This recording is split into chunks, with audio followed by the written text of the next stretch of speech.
Mpho is a seasoned business leader in this country. Known him for many years, seen his growing. He's well-educated, as you can see there, and not only in this country, but overseas. But what I like is the service part of Mpho, which is what we promote here. He's been involved in Nelson Mandela's Children's Fund and help with fundraising. And he also, I don't know whether he's still now, but Brand SA. So he's going out there and selling our country. And I think it's much more easier now to do it. I guess before the 6th December, it was very difficult. I know that very well myself. It's very difficult. I always tell the story, when you land in New York during the Mandela times, when you say you're from South Africa, you find this guy who's maybe from Asia, his English is broken, and says, South Africa, Mandela? The guy gets excited, But the last 10 years have been very difficult.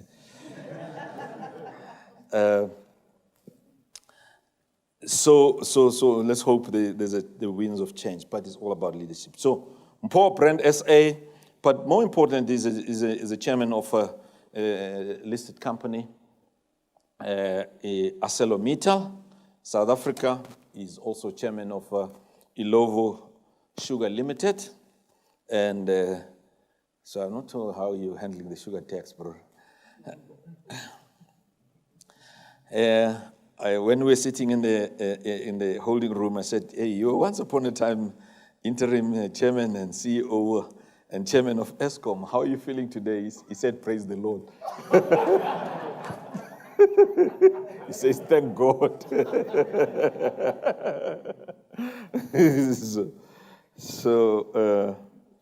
But I believe we have got hope that place is going to be turned around. We have to turn it around.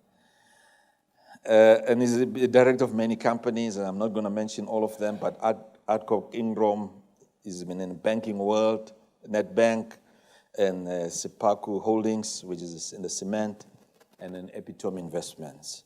So Mpho is going to share his story, and let's give him a round of applause.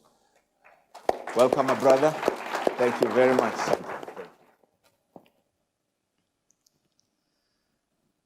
Thank you very much, Chairman Khadebe.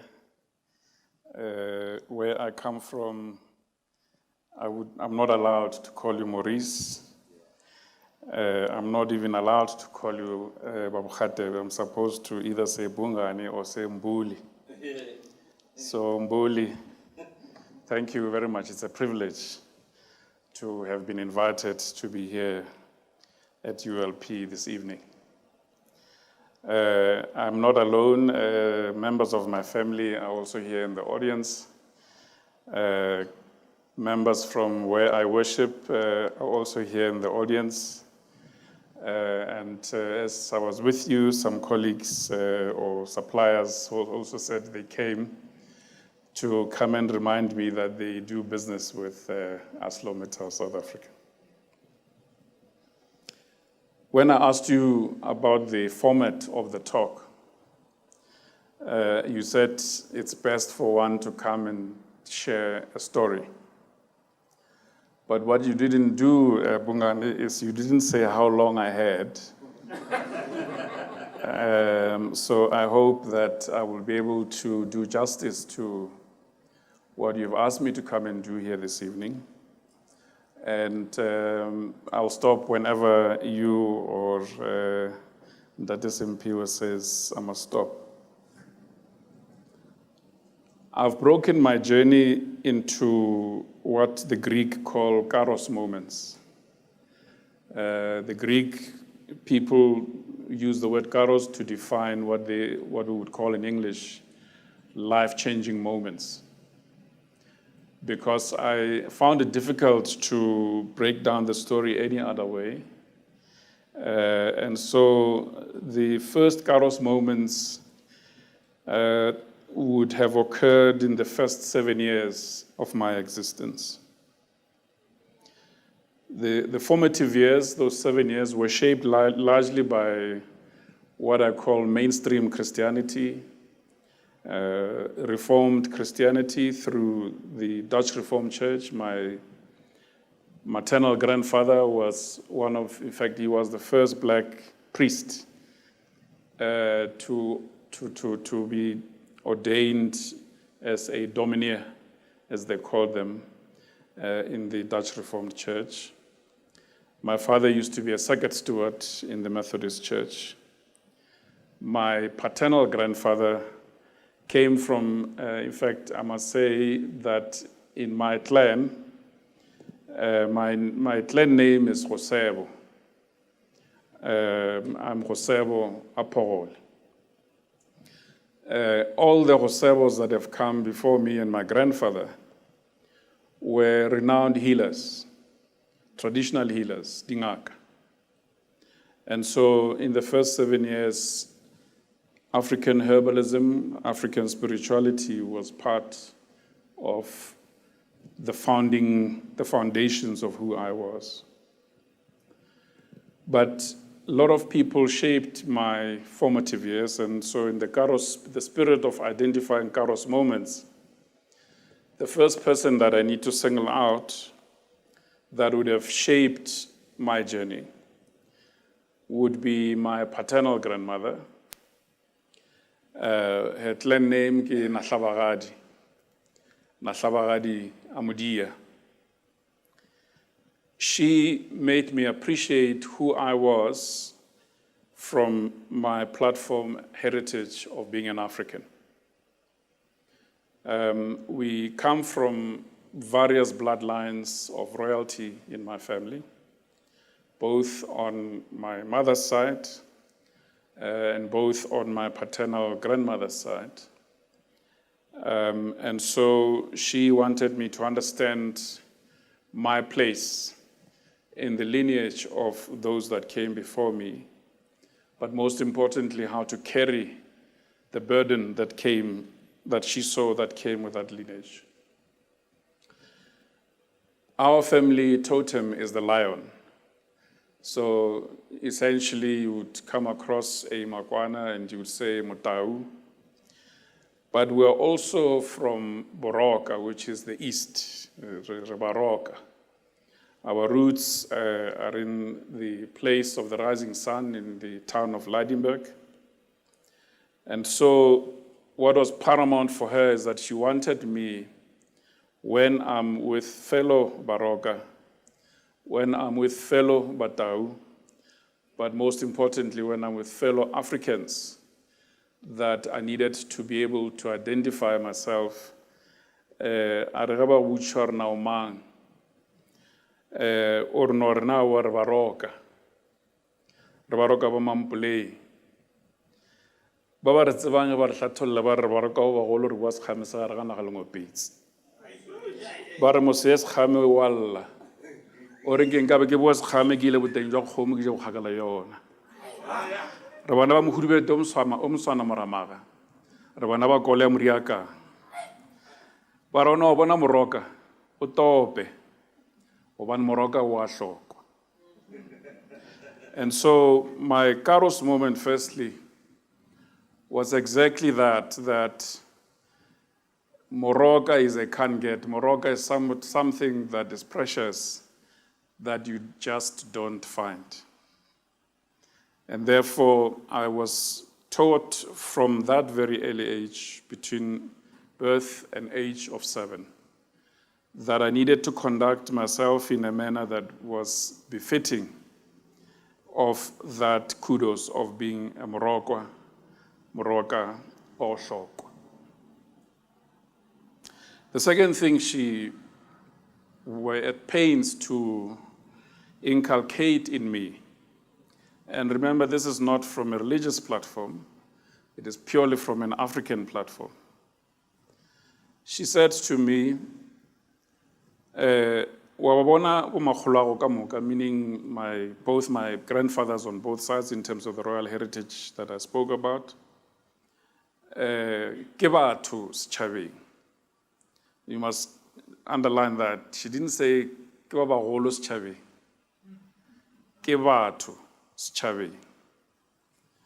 tšatši le lengwe o tlo swana nabo o tšhabe motho moroka o se ke wa kwiša batho bohloko ka kudu-kudu ba hloki le baditšana ka gore meokgo ya bona ge ba lla e wela segadibetšong sa Modimo. So any of you that like me may have grown having to go and fetch water, segadibetšo is when you put your hands together to receive water from a tap or to dip into a well to drink water.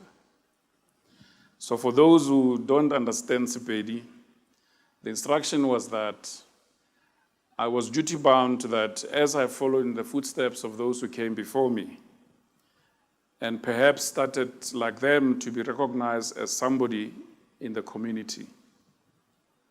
When that day arrived, my duty was to not respect a human being, but to almost revere in a fearful manner, because my duty was to make sure that I did not hurt people that I touched. Because when they get hurt, especially the poor and the underprivileged, their tears fall directly into in the palms of God's hands. The second person that I was very attached to, I am Josebo III, is my grandfather, Josebo II. He was known among his peers as Ditabeng, because traditional leaders, traditional healers, and many felt that in his presence they could draw wisdom through which, as rulers of traditional realms, they could do so. And as a descendant of a great Ngaka, Ntabanyane, Josebo I, they felt that in him they would find someone who knew herbs, who would teach them how to mix which herb with which to help people achieve healing the African way. But most importantly, he taught me that the role of a father as a provider, as the hunter for the family, is a role that is never ending. So every time we went to town, our favorite town, his favorite town was Lydenburg, which became my favorite town because that's where we came from.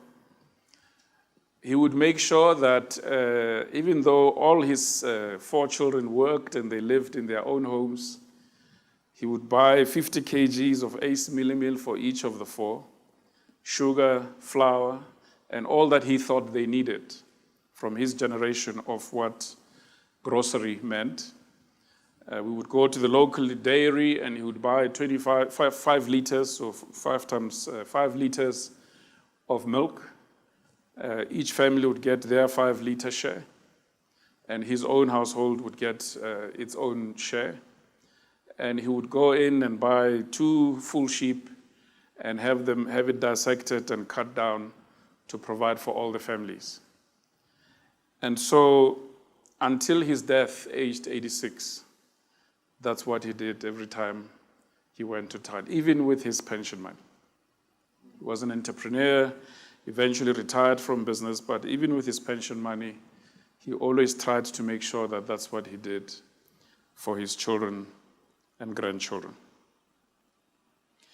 So my point here is that as business leaders, as fathers, husbands, we need to remember that that duty is never ending, and you fulfill it until your last day to the grave.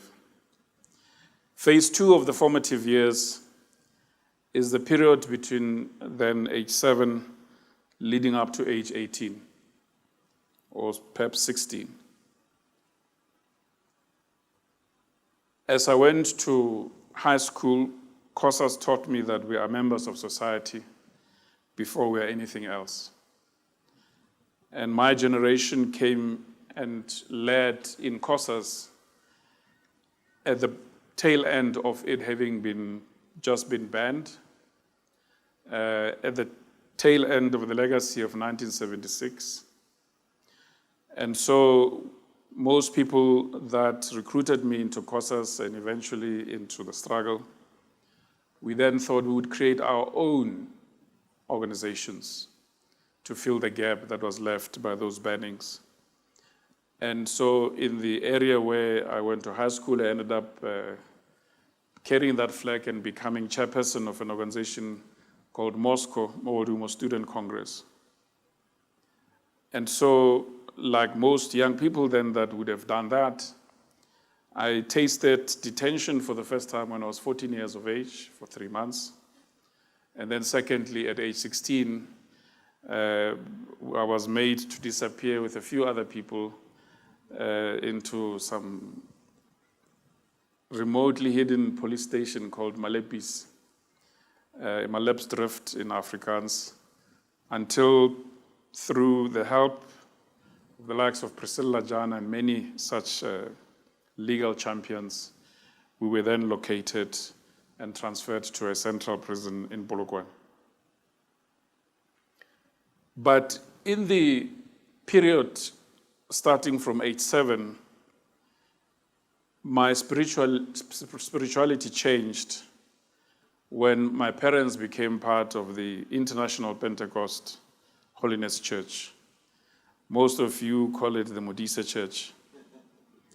And so the tone of my spirituality was shaped by the teachings that I was exposed to the first day I went to the Sabbath. So in me, a lot of you, some are shy, some do ask, are you a policeman?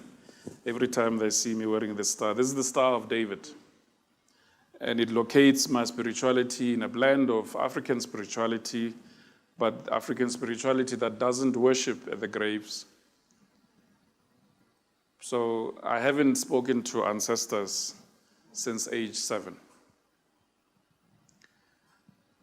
The second blend of that spirituality is Judaic.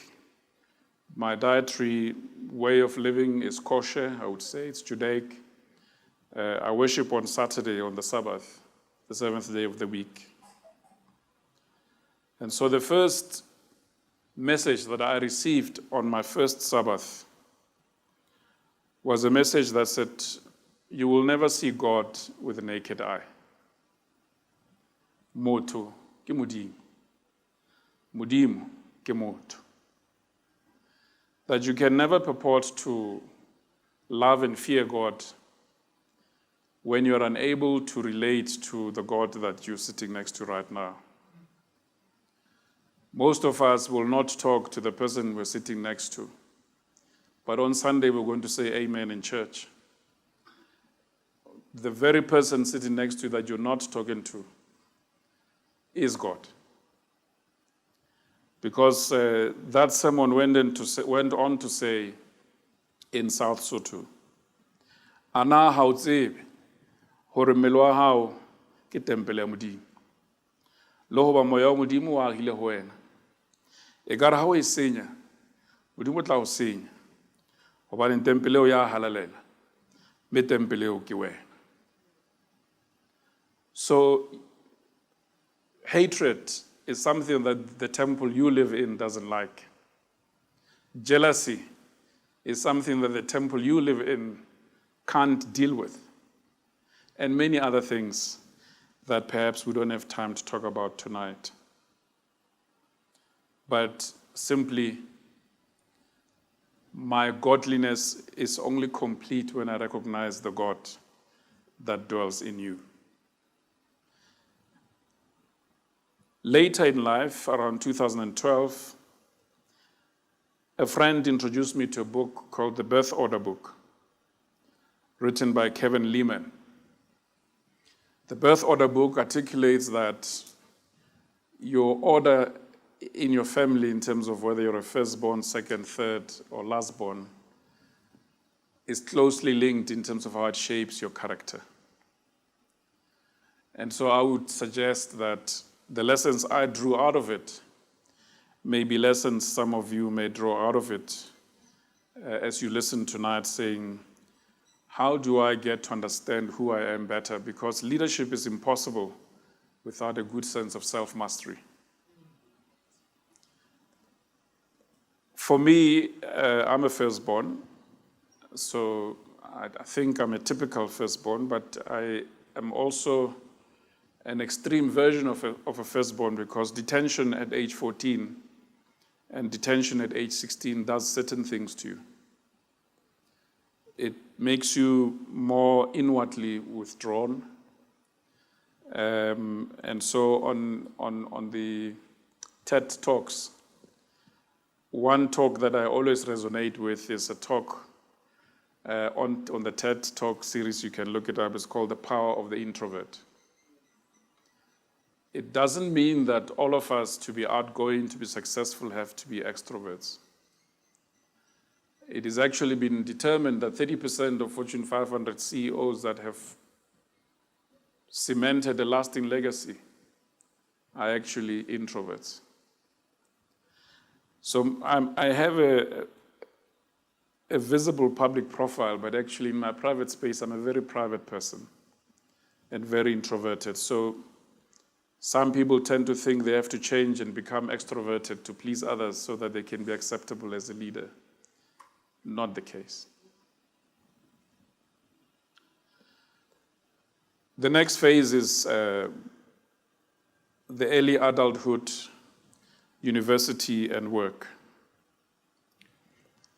The impact of student politics at Ngoye, where I did my undergrad, University of Zululand, where I left. I didn't want to go to the University of Limpopo because when we were activists, we used to have shadows in the form of the special branch.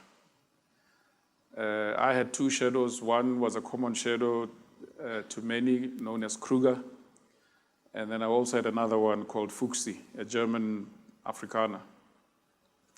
So I reckoned if I went to the University of Limpopo, I was not going to have quality time to study, because the inevitable would happen. I would still go there and be an activist. And so let me go far away where I'm not known. And so I went 720 kilometers away from home, only to have the inevitable happen. As a first year, it's uncommon in your first year to be elected into anything. So in my first year, I was already a member of the SRC and also on the executive committee of the South African National Student Congress. Some people that I was with there are our Minister of Social Development, bless her soul, and many others who graduated from the University of Zululand. But while there, my lessons in leadership cemented, because I came across two people who shaped how I today think about some of the things, Chairman, you've been talking about. Perfect Malimela was one of the first black consultants in change management. And he had been mentored by Don Makwana, the Lion. And so our SRC became the first of its kind during our times to have a strategic business plan, which was facilitated by Perfect Malimela. And so we managed to win a few battles that many thought were not winnable. I also had inspiration from the likes of Linda Zama, who was our attorney, and through that got to learn how to challenge things systematically through the legal system, rather than merely relying on throwing stones. I became a student member of NADEL, National Association of Democratic Lawyers, because somewhere in my training, I did some courses in law. And there I met the inspirational Albie Sachs. And the precious moments we had with him was like if a Christian has had a moment with an angel from heaven. It's moments we cherished forever and ever. Advocate Pius Langa, Advocate Sonny are among the few that in the limited time I have, I'll just mention their names as people who have shaped my Kairos moments as a student. Upon graduation, I started working and then South Africa was opening up. The political parties were becoming unbanned. We had just had the Battle of Cornwall in '89. So I decided, why not enroll for management at the University of Pretoria? And found myself being the first black student in the Faculty of Management. We were taught in Afrikaans, and we were given the privilege to write our assignments and exams in English. There, I met Christo Nel, among them Andries Nel, who's our Deputy Minister of Social Development, became a friend and a comrade. But Christo Nel organized something similar to what you're doing, Chairman, called TAXA, Transformation Action Group South Africa, and he took young people from different persuasions politically and put us all in the famous Hartebeespoort places that people used to go for bosberats, and said, as you can see, Mr. Mandela is about to be released. A lot of things are going to change. What do you think should happen when South Africa moves forward? And it was quite remarkable that some of the things we debated then found their way into the CODESA process when people were talking about self-determination, the right of languages, and so forth and so forth. And it made one realize that small things, you don't have to be at the main table at CODESA. Small things that you do in small spaces can find their way. And in fact, there's a book that every young person should read by an academic from one of the places where I did my management training, called Brian Uzi, UZZI. He published a book called 6 Degrees of Separation. That if you wanted to have dinner today, or soon, not necessarily right now today, but soon, with, say, President Ramaphosa, you are 6 degrees removed from that dinner happening. Which simply means there's somebody who knows somebody who knows somebody who knows somebody in your network that can make that possible. And so that's why you have to have authentic relationships with people. Because if you only have opportunistic relationships with people, only remember people when you need things from them, you damage that 6 degrees of separation. The Black Management Forum in 1993 established a thing called the Affirmative Action Alliance, chaired by, among others, then Deputy Secretary of COSATU, Zwelinzima Vavi, and another friend, Caroline White, and my corporate mentor, Lord Ndlovu. And they asked me to coordinate the university participants, given that I was the youngest in the room. And so I did so, and that got me closer to the Black Management Forum. But in the middle of that, I got, I guess suddenly you become visible, opportunities start rushing at you, and I got an opportunity through Ford Motor Company to go to live in Detroit, in Dearborn, in Motown, as a foreign trainee in HR and transformation, or what was called change management. And so that foreign exposure, I'm mentioning it tonight because often we become too localized and too bound to our homes, and we do not want to be independent. I've been living away from home since I was 12. So since 12 at boarding school, I've learned to fend for myself. Since 14 in prison, I've learned to survive. 16, I learned to survive. And so being away from home has never been a challenge for me, but most people tend to do everything staying at home. And maybe some only get to be away from home when they get to university. But you need to stretch yourself out of your comfort zone. And when opportunities arise for you to go and live in Cuba, to live in Russia, to live wherever in the world, accept them. Because that's how you're going to grow and learn. I've already acknowledged Lord Ndlovu. Of all the mentors and managers I've worked with, when he was executive director of the BMF, he was looking to appoint someone as head of organizational transformation. Our interview lasted 10 minutes. And he said to me, Mpho, I don't want to waste your time. Let's go find the person who must do the paperwork. When can you start? But from him, I learned a lot of things. When I was asked to champion, at the time, the BMF Basotho had formula and go from company to company to champion what we had as blueprint targets for affirmative action. Through that, I got exposed. I wasn't part of it. I got exposed to it. A record moment in South Africa called the Mopani Record of Understanding. It was where the economics departments of the liberation movement, under the leadership of Don Makwana, who was president of the BMF at the time, and some select members of the black business organizations, NAFCOC, BMF, and FAPCOS, the likes of Jabu Mabuza, are a product of that Kairos moment, where a document on, you must listen carefully, a document on economic empowerment and economic transformation was published. This thing was never called BEE. It became BEE later elsewhere due to other motives. There's always been about economic empowerment and economic transformation. In BMF, we always said, when it comes to organizational transformation, the candidate for transformation is not the organization.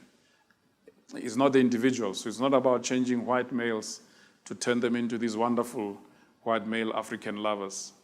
It was about changing the systems and policies that give a culture and perpetuate a culture of privilege.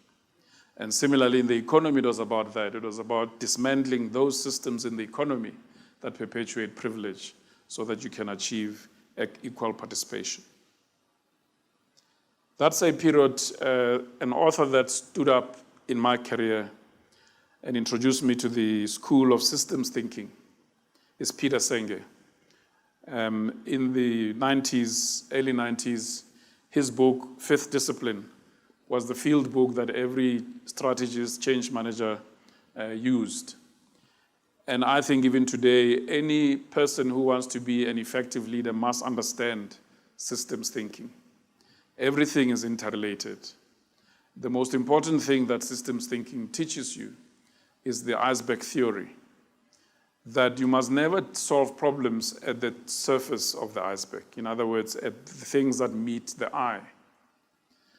That which is visible to you is deceiving you, preventing you from seeing what lies beneath the surface. And part of our problems today in South Africa is that we're solving problems at the tip of the iceberg level. Because when you deal with problems at the bottom, so to give you a controversial example, when President Mbeki asked in Parliament whether a syndrome causes a disease, and we said he was being denial about HIV/AIDS, he was asking a systems thinking question. He was asking whether we were solving the HIV/AIDS pandemic at the time, dealing with its root causes. Because to solve a problem, you must go underneath it and look for patterns, for things that give you what you see above the surface. And so what he was challenging was the fact that we were not looking at the countries who's manufacturing these antiretrovirals at the time, at what price, at what impact. And in some instances, we were being asked to be guinea pigs of antiretrovirals at that time that were not yet tried and tested. Just by way of a footnote. I'm not defending him, I'm explaining systems thinking. The other leader that stood out for me in the mid to late 90s, thought leader, is Joel Barker. He published a book in 1999 around the time that a lot of us were worried about a thing called Y2K, or were made to worry about a thing called Y2K, that as midnight strikes and 1999 changes into 2000s, computers would get stuck. Your money in the bank would be frozen. Planes were going to crash in the air because computers are stuck, and many other things we were told. New Year's Day, year 2000, life was the same. But he offered a definition of a leader that I use in my work and I live by. He says a leader is someone you choose to follow to a place you wouldn't go by yourself. Because he says the job of the leader is to recognize and secure the future. And then come back to your followers, a bit like Moses coming from the mountaintop and say, this is the future I'm selling to you. So as leaders, we need to earn the right to be followed rather than demand or command the right to be followed. And therefore, you must be an inspiring leader that is forward-looking, that is outward-looking, that leads the organization that you're charged with from what we call outside in rather than inside out. Inside out means you move from the premise that you are good at what you're doing and the world needs you. Bad assumption. Outside in means we've got something to offer, but let's put ourselves in the shoes of the users, of people in the supply chain, of stakeholders, customers, and say, how do they want us to provide them with what we believe we're good at? I won't dwell in detail because I'm mindful that I shouldn't run out of time. The next phase, and obviously allow time for questions. The next phase of Karo's moments, they presented themselves around this Y2K thing and perhaps the first 10 years of the 2000s. In 1996, after lots of pursuit, Minister Mpho said to me, you know, every time I go, I hear that there was this guy from the BMF talking about affirmative action. Every time I go, maybe it's time you come and work with me. And we had met previously in terms of work. The BMF had asked me to be part of the economics team that drafted the RDP. So the RDP had 5 chapters, and one of the chapters, a few of us got to participate in shaping in terms of the economy. And so he said, even in the RDP, I heard how you sometimes tackle us as we're preparing to go into government. So 1995 eventually convinced me to sign on the dotted line. So I then found myself being the first director for equal opportunities that shaped the policy that created the Employment Equity Act. And so between Tito Mpho and Mpho Makwana, I also have 2 leaders that I've learned from and worked with and perhaps experienced a Karo's moment together with. Quite a few. Not far from here is Rangisfontein. There is the Center for Innovative Leadership, founded by Louis van der Merwe, who's a renowned practitioner in scenario thinking. He's the one who introduced me to Peter Senge because he once hosted Peter Senge here in South Africa. There's a whole video that was developed around systems thinking being applied in South Africa. You see, the story that you were telling, Babukhadewe, about the Mandela taxi, there's also other cutting-edge things that we were respected for since the unbanning and how the movement chose to assume power. And one of them was, it was understood already through the likes of Rural Cause and others, that African leadership in its essence and character is systems thinking. And so a lot of system thinkers came to South Africa to come and learn about the African dimension of systems thinking. And so here at Rangisfontein, I then got introduced to Peter Senge. But most importantly, the Karo's moments that Louis enabled for me as a friend and in his case as a renowned thought leader was participation in the School of Scenario Thinking. And I got involved with scenarios for the SA Breweries Division in '99 and MTN scenarios. So the things you're doing with smartphones today, in 1997, we had conversations around convergence, data and voice convergence in terms of what would happen the day that brick phone, Motorola, those of you who have gray hair in the room remember, what would happen the day an Ericsson or a Motorola or a Nokia could do more than phone and text. And so we had these engagements around how it would change how people work. And my passion as a techno junkie got unleashed then because in high school, I was at a technical high school where these detentions I was talking about, and I was meant to pursue a career in electronic engineering. But it was in prison number 2 when I went for the second time that we bumped in there. We were put in the same cell with people who had been to Robben Island, the People's University.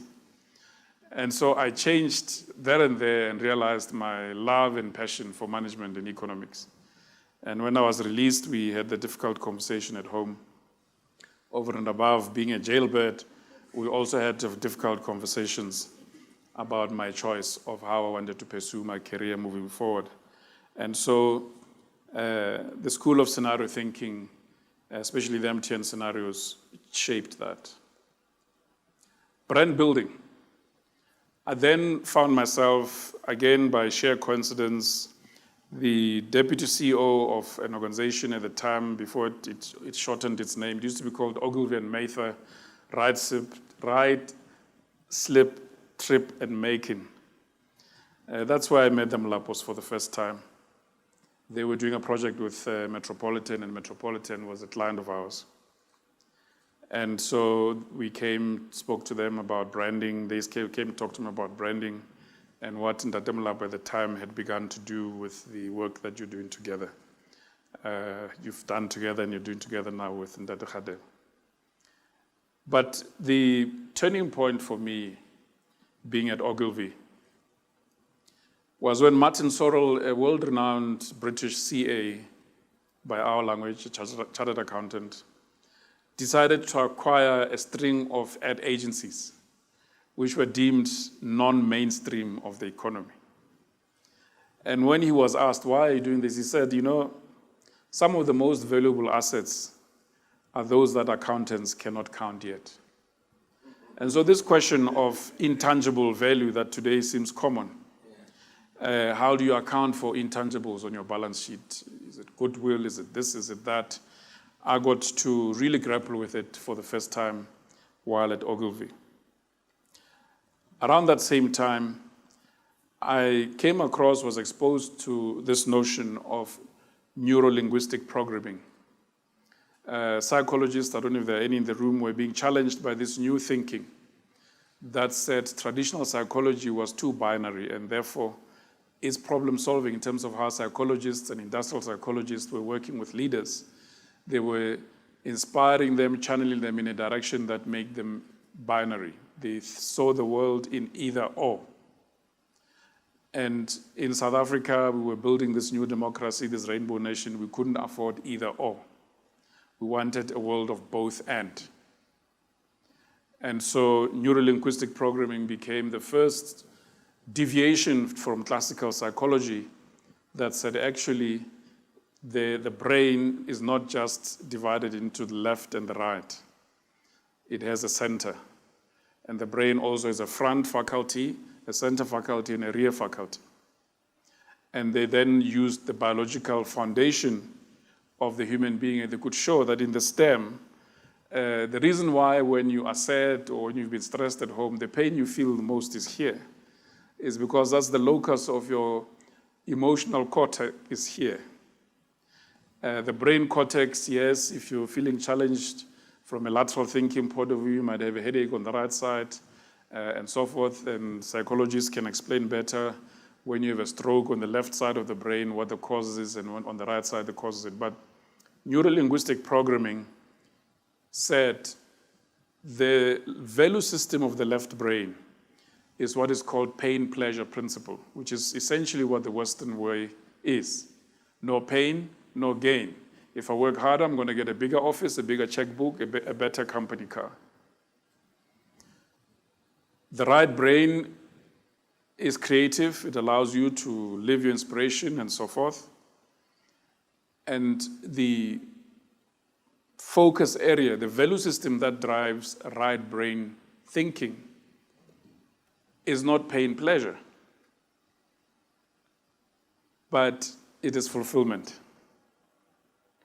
The artist that draws a picture feels incredibly inspired and fulfilled when people admire their picture, their painting. But the value system that most of us Africans have been raised to believe in, the value system of Ubuntu, is actually center brain value system and center brain thinking. Because we were taught to be focused and fulfilled. we were taught to be what neuro-linguistic programming calls being other person-centered. Whereas left brain thinking tends to be about me, pain, pleasure, self-centered. The right brain tends to say, yes, I'm useful if I'm inspire others, but it falls little short of the value system of Ubuntu. Center brain is the locus of Ubuntu, and center brain is about, I'm only whole if you are whole. I'm only solving the problem holistically if I'm solving the whole system. And so it brought with it a language of understanding each other called VAKOG, V-A-K-O-G. If you're interested, there's a book called Accelerated Learning in the 21st Century. And VAKOG says whether you're Russian, whether you're Indian, whether you're Zulu, Xhosa, Mupedi from my home province, we all speak a language called VAKOG. There are those of us who solve problems at the V of the VAKOG, which is visual. And so I don't have time, but in Q&A I can expand. But visual problem solvers are those that when you present things to them, you must go and show them. Take your PowerPoint, take your slides to go and show and tell. If they have an engineering background, go with your models to go and show and tell. If they are an engineer in the oil sector, go with all your templates of a refinery and show how things flow. You are likely to get a decision out of such a leader if they are visual. The A is auditory. One of the best auditory leaders in our times is Madiba. People that worked in Madiba's cabinet used to complain that you go to union buildings, he's called you for a meeting, you go rushing with papers to present. He had a recliner chair that was black that he always sat on, and he would fold his arms and listen. No note-taking, no interfering, you just listening. And many a cabinet leader would walk out of Madiba's office disgruntled. I spoke to this old man who was not even listening to me, and then the Motorola, while you're in the car of the minister, the Motorola rings. Those big brick phones. And on the other side, it's Madiba. He says, Minister so-and-so, when you said 1, 2, 3, 4, 5, did I hear you correctly to mean 1, 2, 3? And you say, yes, Madiba. And when you said it goes into this way and this way, did I hear you correctly to mean this? Yes, Madiba. You've got my permission. So you've been cursing him, mocking him that he was not listening, but actually he's been listening because they learn and absorb information in auditory. So you don't take PowerPoint to such a leader because they're not going to watch your PowerPoints. They just want to listen. Kinesthetic is said to be something that most women folk have, and married people in the room have been many a victim of kinesthetic female behavior. Kinesthetic people will believe until they can touch and feel what you're saying.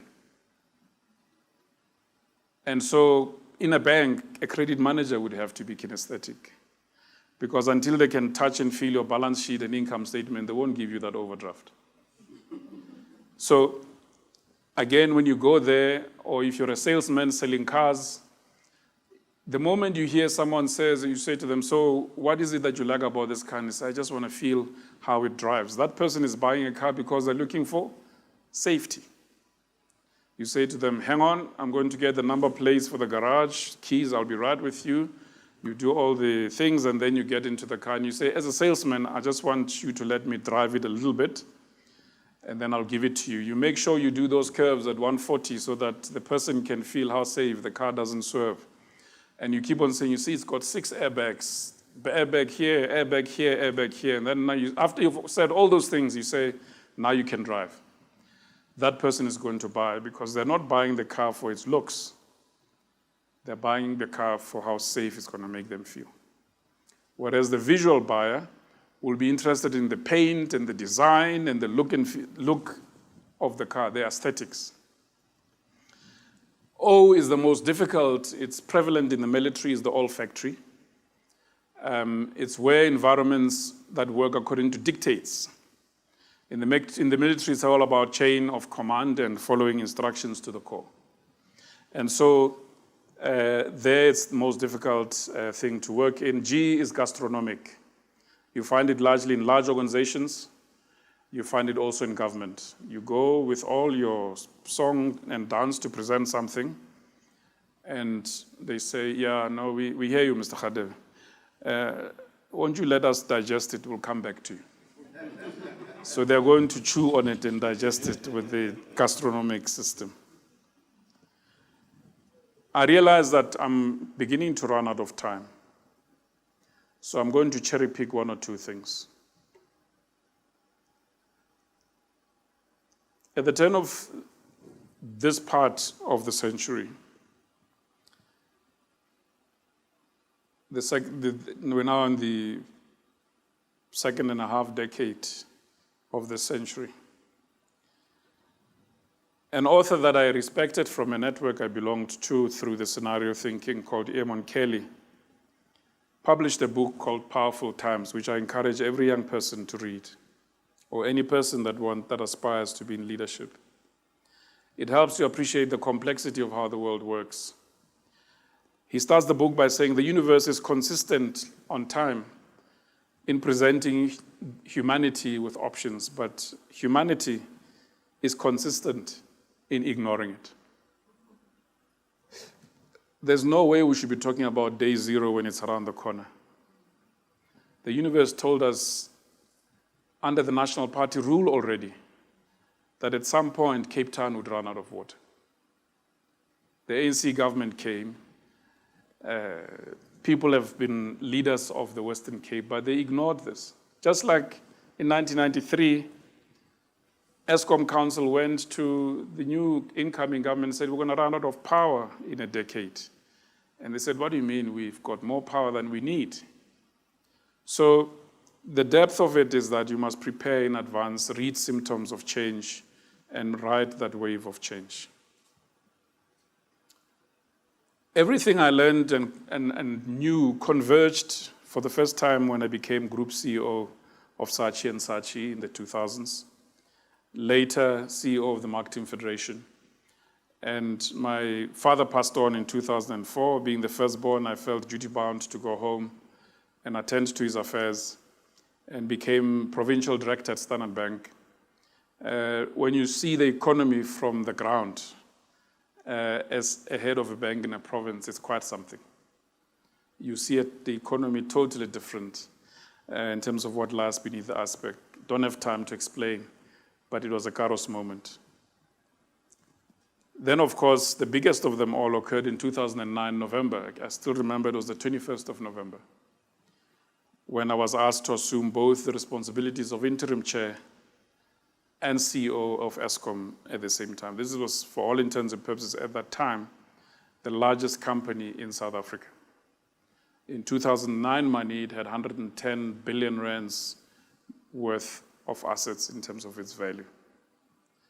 And as today they say, if Eskom doesn't work, we've got no country to talk about. It was a major learning curve, major growth, and until my term ended on 27 June 2011, as they say, the rest is history. In closing, Chairman, a book was published in 2013 that all of us as leaders should pay attention to, especially in business. A woman known as Rita Gunther McGrath in 2013 published a book called The End of Competitive Advantage. Every business school until 2013 taught people that you've got to find your sweet spot and nurture and carve your competitive advantage. And she challenged all that, and I have been following her since 2013, and she says competitive advantage is temporary. And there are many examples. BlackBerry have learned that the hard way. Polaroid have learned the hard way. 3M learned the hard way, and so did Nokia. Chairman, ladies and gentlemen, people can continue to interact with me with these kind of dialogues at line3.co.za. It was a privilege to be called upon to be here today, tonight, to share with you. I hope I did justice to it, Chairman, because we agreed I was not going to use slides and PowerPoint. And so maybe there are things you never associated me with that maybe you're shocked or surprised or whatever. But that's my journey. Thank you very much.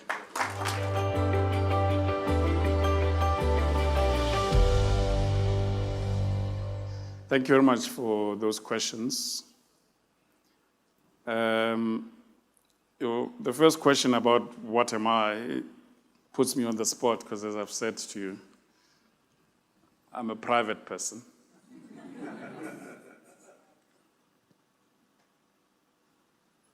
I certainly don't fall in the G. I'm not a procrastinating leader. I certainly don't fall in the O. I operate mostly in the VAC, VAK, but by first origin, I'm a visual leader. By training and teaching from the likes of Nahlabagadi, my grandmother, and many, of second nature auditory. I've had to consciously learn to be a listener over the years. In terms of the K, I applied purely in the dictates of my grandmother, never to hurt people emotionally. But the strength that I have that has made me arrive where I am is that I'm naturally an objective, independent thinker. So I never let emotions cloud my decision-making. Sometimes to a point of perhaps being accused of being cold. You can't lead, because you have to transcend if you're to lead well, especially in times of crisis, especially with dealing with the kind of leadership that you have to deal with when you lead in complex industrial environments. Even in the banks, if you're a board member or a chair of a board of a bank, you have to be your best rational thinker. And therefore, your kinesthetic part must be the conscience that says, don't harm, don't hurt, do good. But you've got to rise above it and find the most objective outcomes that transcends the problems. Like Mahatma Gandhi said, you can't be in the same level of consciousness of when the problem was created if you're able to solve it. So I would see myself as largely VAK in terms of the fact that I don't work with robots or live with robots, but first nature is visual. In terms of the question that Makama, you said Makama, around the empowerment of SMMEs and enterprise development initiatives. Until recently, I was chairman of a fund called JSS Mining Empowerment. And there I learned that every entrepreneur, when they engage with the likes of Ntate Khatebe, who's, among others, based at SASO, should learn to appreciate a thing called Section 12J of the Income Tax Act. I wish I had gotten to know of this early in my career. Section 12J of the Income Tax Act matured with the BEE Act. It's been there but underutilized, but as the BEE Act went through its various mutations, it says that any company, so firstly, any number of individuals, provided they've got the requisite financial skills within them, can set up a 12J fund. So Mamlap was talking about training and so forth, and Ntate was talking about Katoras and so on. The point I'm raising, let's say in Katoras, let's pick on the infamous street that divides Thokoza and Katlehong. Let's say you wanted to build a public commuting system there. So you need to buy a few buses, put some rails, put some bus stops. Let's make a practical example like that. you could identify a few young people and say to them, you at least need a CA or someone financially minded among them. Set up this Section 12J fund, and then all they have to do is probably come to you and say, is there room to tap into Sasol's Enterprise Development Fund? But you could say to them, no, I'll only put 5 rand or whatever healthy amount. I don't want to raise ideas and then people start chasing you for millions. So I'll put 5 rand into the Section 12J fund, provided you go and find maybe a transport company like a Transnet to also put 5 rand. So there you are, you've got 10 rand. You can multiply it into whatever, magnify it into whatever number. And between Sasol and Transnet, because the question you must always answer when you come with ideas is what's in it for the person who must fund? And the what's in it for the 2 companies in this example is they would each get 28% rebate in tax rebate out of the funds they've put in. So the JSS mining fund, we went to Stefanuti Stocks. They put 600 million rands into the fund to enable us to fund junior miners. So unfortunately, that 600 million is depleted in a matter of a year. So now we've got no funds to fund further.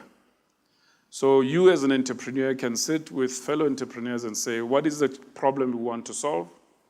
Create a Section 12J fund, register it with SARS, and then approach organizations that are likely to have enterprise development money to spend because they need points on their BE scorecard. And you can say to them, for every rand you give me, you are going to be able to claim 28% back from SARS in tax rebates. That for me in today's world, I would say, in the spirit of ask not what your country can do for you, but facilitate small entrepreneurial opportunities in that manner. The only challenge is that fund is limited to doing physical things, infrastructure, mining, building things, and so forth. As long as there's CapEx involved, you can stretch that enterprise development budget. So hopefully that's an idea. I can give it to you for free, and that they Javier Makama. Nape, thank you very much for your complimentary comments. You've asked a very difficult question on how we achieve progressive leadership to move Africa forward. I think there are people that are already doing this. I am privileged to interact once in a while with the great Nigerian who owns 40% of a group that I'm involved with called Sepaku. I think he's doing a lot to try and change the image and picture of Nigeria. Every time I have the opportunity to be at home on a Sunday around 2, 3 o'clock, there's a program on CNN Africa that always showcases these Africans. I would suggest people must watch because often they leave their details to say those who want to deal with me and so on. The other thing that the World Economic Forum is doing well, incidentally, when Dr. Khadebe asked me to come and speak here, we were together at the World Economic Forum in Durban last year. It took that long for me to be here. The World Economic Forum has a thing called Young Global Leaders. So if you have a brother or a sister who's a high achiever, who's under 30, encourage them to go on the website of the World Economic Forum and apply to become a young global leader. Because, as they say, you are as good as the company you keep. So we must make sure that the average young person aspires to become a young global leader, because the YGL program gives you a network to tap into of many powerful people globally in Davos that are looking for young talent to back. And that's the quickest way, by being talented, that you get to become part of the solution. I think we should all be saying, how do I become part of the solution, rather than who's going to solve the problem for me? And perhaps with the permission of the host, let me share with you a technique. There's a leader who wrote a book entitled The QBQ. Learn to ask the QBQ, the question behind the question. He says that when you're confronted with a problem like the challenge, the big challenge you've just thrown onto, the big elephant you've thrown into the room, when you start solving it by saying, when are African leaders going to become progressive? You are asking a procrastinating question. Because when means it's going to happen someday, sometime. If you start asking the same problem but say, but why are African leaders not accelerating, you're again robbing yourself because you're asking a question from the platform of a victim, assuming things happen to us rather than us being able to make things happen on the problem. If you ask the same question but say, who can help us to make African leaders progressive, you're again deferring to some super individual who's going to knock their heads and sense into their heads and help it solve. Not going to move forward. So he says we must all avoid being buccaneers. He says we're like Mabuccaneer, we do this when we're confronted by problems. He calls it the company code of arms. Every company has got a code of arms somehow that points things away from it. He says you start first with I. So instead of saying when, who, what, start solving problems by say, what can I do as Napi to solve this problem of lack of progressive leadership and poor utilization of minerals? Because when you start saying what, you're asking yourself conceptually what, so your mind is gonna flow with conceptual thoughts. Can I, it focuses you to act, so what concept can I do? So what can I do to solve this problem? Or he says, start by saying how, because how focuses your mind in terms of that chain that the chairman was talking about. How starts saying problem solve, problem solve, problem solve. How can I be involved with a solution that makes African leadership move forward? So time is limited. I don't want to be a bad guest where you become a guest in Sesotho with long horns. So that next time Empower works and ULP don't invite me because they say, this one, you invite him.